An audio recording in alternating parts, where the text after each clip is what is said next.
bahwa kemudian ada orang-orang, baik itu calon presiden, jika melanggar atau jika terkena kasus korupsi, maka harus ditangani dengan cepat dan tegas.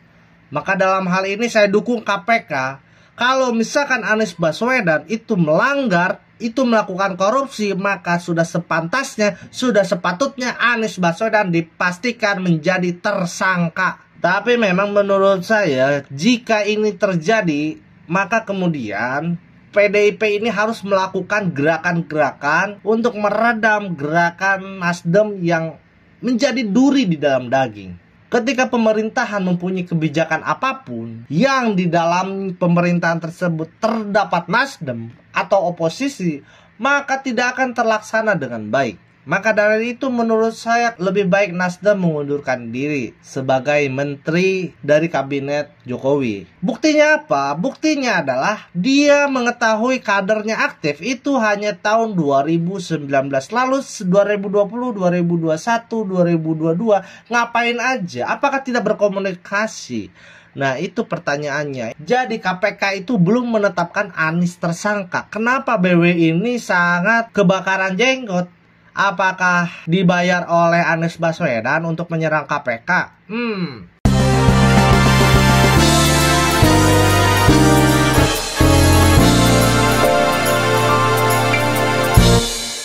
Assalamualaikum warahmatullahi wabarakatuh. Selamat datang kembali di video saya kali ini, dan selamat datang kembali di channel Catatan Isu, tempat di mana saya mencatat dan berperspektif terhadap isu. Sahabat-sahabat, kembali lagi di konten politik. Kenapa politik? Karena politik selalu banyak intrik yang menarik untuk kita perbincangkan.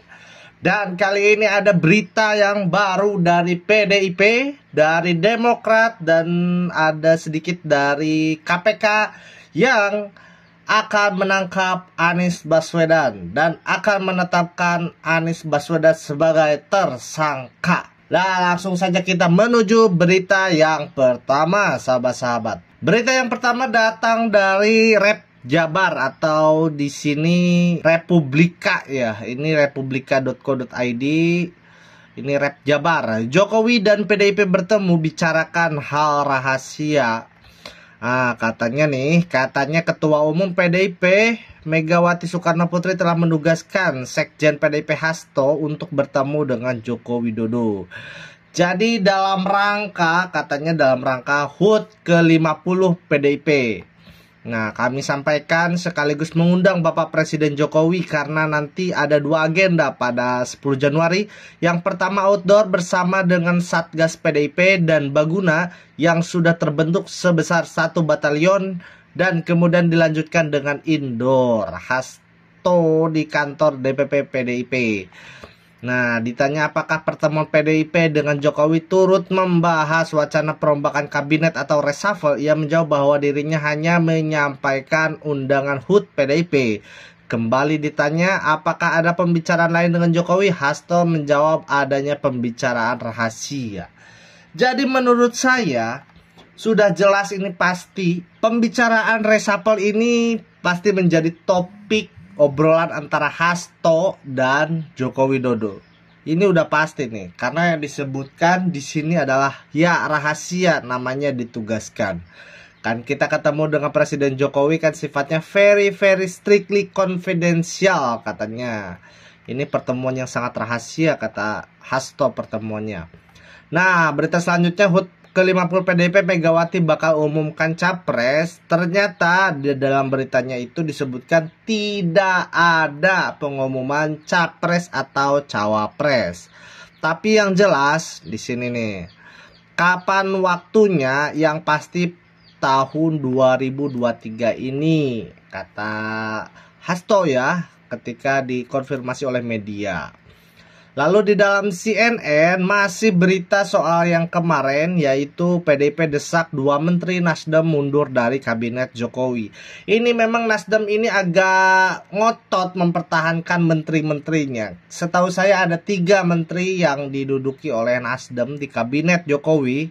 Salah satunya adalah di Jarod menyoroti kinerja Menteri Lingkungan Hidup Siti Nurbaya, Menteri Pertanian Syahrul Yassin Limpo yang dinilai sudah tak cocok dengan keinginan Presiden. Ini kata Jarod. Jadi ada dua kementerian yang diinginkan oleh Jarod itu dievaluasi, kata Jarod. Kenapa tidak menyebutkan tiga orang ya? Padahal kan dari Nasdem ini tiga. Apakah ada sesuatu dengan Menkominfo? Tapi setahu saya sih ini udah nggak cocok Nasdem dengan PDIP. Terang-terangan PDIP minta menteri Nasdem mundur di tengah isu reshuffle agar tidak cocok dengan kebijakan Jokowi. Ini berita videonya dari Detik. Jadi PDIP terus sindir dua menteri Nasdem. Kalau gentle lebih baik mundur. Ini perkataan Jarod kepada dua menteri yang tadi saya sebutkan. Kita baca ya. Alasan dua menteri dari Nasdem perlu dievaluasi. Karena saya Komisi 4, maka saya sampaikan bahwa Menteri Pertanian dan Menteri Kehutanan KLH itu perlu dievaluasi terkait misalnya kita sudah berusaha menjadi negara swasembada pangan, menjadi negara dengan kedaulatan pangan, tapi ternyata produksi masih tidak mencukupi. Ini menjadi tanda tanya besar. Kerjanya ngapain menteri dari Nasdem ini? Yang kedua, kata Jarod, Nasdem harus dukung keputusan Jokowi bila nanti reshuffle. Ini nggak bisa dibuka, nggak tahu kenapa beritanya. Tapi yang jelas sebetulnya ini respon dari Nasdem. Politisi rasa presiden ini menyindir Jarod yang meminta dua menteri itu dievaluasi. Terkait kabinet dan reshuffle kabinet sepenuhnya menjadi kewenangan prerogatif presiden. Nasdem selalu konsisten dengan sikap tersebut, kata Joni. Joni lantas menyinggung saat ini politisi rasa presiden yang terkesan mengatur hak prerogatif presiden. Dia menilai hal itu justru akan membuat ruang publik menjadi bising. Terlalu banyak politisi saat ini yang merasa seolah-olah jadi presiden dadakan dan mencoba mengatur prerogatif presiden. Enggak usahlah itu, tidak perlu membuat ruang publik dan diskursus politik menjadi bising yang tidak bermanfaat. Tapi kalau misalkan si Joni Plate ini sadar dan menyadari Jokowi itu merupakan kader yang didorong oleh PDIP, sehingga saya rasa wajar ketika PDIP memberikan rekomendasi kepada Presiden untuk mengevaluasi menterinya. Apalagi partainya dari Nasdem ini mendukung oposisi, mendukung Anies Baswedan. Nih di dalam Warta Ekonomi ungkap bagaimana berubahnya sikap Nasdem elit Megawati semenjak deklarasikan Anies Baswedan. Jadi setelah mendeklarasikan Anies Baswedan, Partai Nasdem ini dirasa ada yang berubah. Ini kata Hasto. Menurutnya sikap partai tersebut telah berubah semenjak mendeklarasikan Anies Baswedan untuk menghadapi Pilpres 2024. Nah ya jelas kita tidak pernah membuat gaduh. Yang disampaikan oleh PDIP adalah hal-hal yang prinsipal, hal-hal yang fundamental terkait dengan etika politik. Dan kami menerima laporan-laporan juga dari DPR bahwa pasca pengumuman Anies Baswedan oleh partai tersebut memang ada beberapa perubahan-perubahan polisi yang ada di DPR. Artinya ketika kebijakan ini berubah, karakter Nasdem ini berubah, ini seakan-akan sudah tidak pro terhadap Jokowi atau tidak pro terhadap pemerintahan hari ini. Jika seperti itu, yang terjadi adalah etika politik yang harus dikedepankan.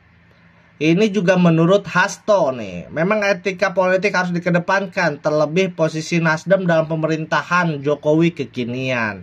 Kendati begitu, Hasto menyadari terkait urusan reshuffle atau perombakan kabinet memang menjadi ranahnya Presiden Jokowi. Menurutnya Jokowi sudah punya kalkulasi sendiri. Ini kata Hasto nih. Tapi memang menurut saya, jika ini terjadi, maka kemudian PDIP ini harus melakukan gerakan-gerakan untuk meredam gerakan Nasdem yang menjadi duri di dalam daging. Ketika pemerintahan mempunyai kebijakan apapun yang di dalam pemerintahan tersebut terdapat Nasdem atau oposisi, maka tidak akan terlaksana dengan baik. Maka dari itu menurut saya lebih baik Nasdem mengundurkan diri sebagai menteri dari kabinet Jokowi. Atau kalau misalnya tidak mau mengundurkan diri, ya udah saya merekomendasikan kepada Presiden Jokowi agar memecat 3 menteri tersebut. Nah berita selanjutnya datang dari kader Demokrat yang pindah ke Golkar. Nah, ini cukup menarik juga nih. Pak Dekarwo nih, hengkang dari Demokrat, Pak Dekarwo kini jadi elit Partai Golkar.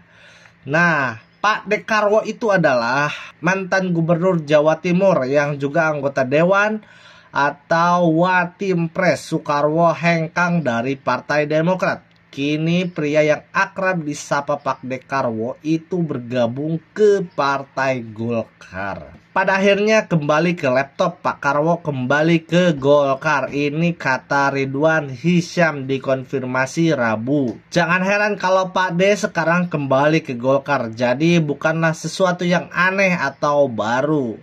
Karena memang Pak Dekarwo ini menurut informasi adalah Partai Golkar sebelum ke Partai Demokrat. Kita lihat nih.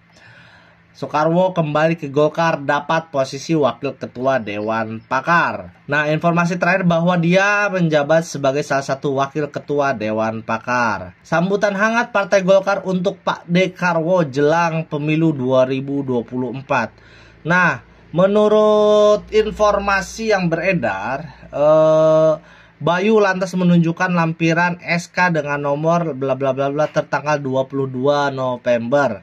Jadi kembalinya Pak Dekarwo ke Golkar ini dibenarkan oleh menantunya Bayu Erlangga. Bayu yang kini merupakan Wakil Ketua DPD Golkar Jawa Timur bidang UMKM menyebut mertuanya sudah bergabung Golkar sejak November 2022 lalu.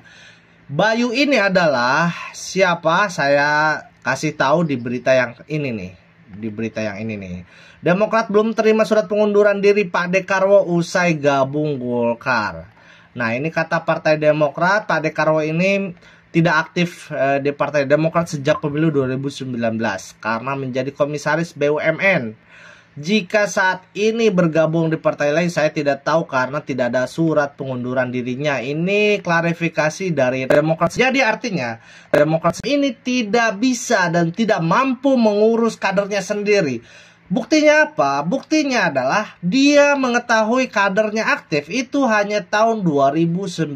Lalu 2020, 2021, 2022 ngapain aja? Apakah tidak berkomunikasi?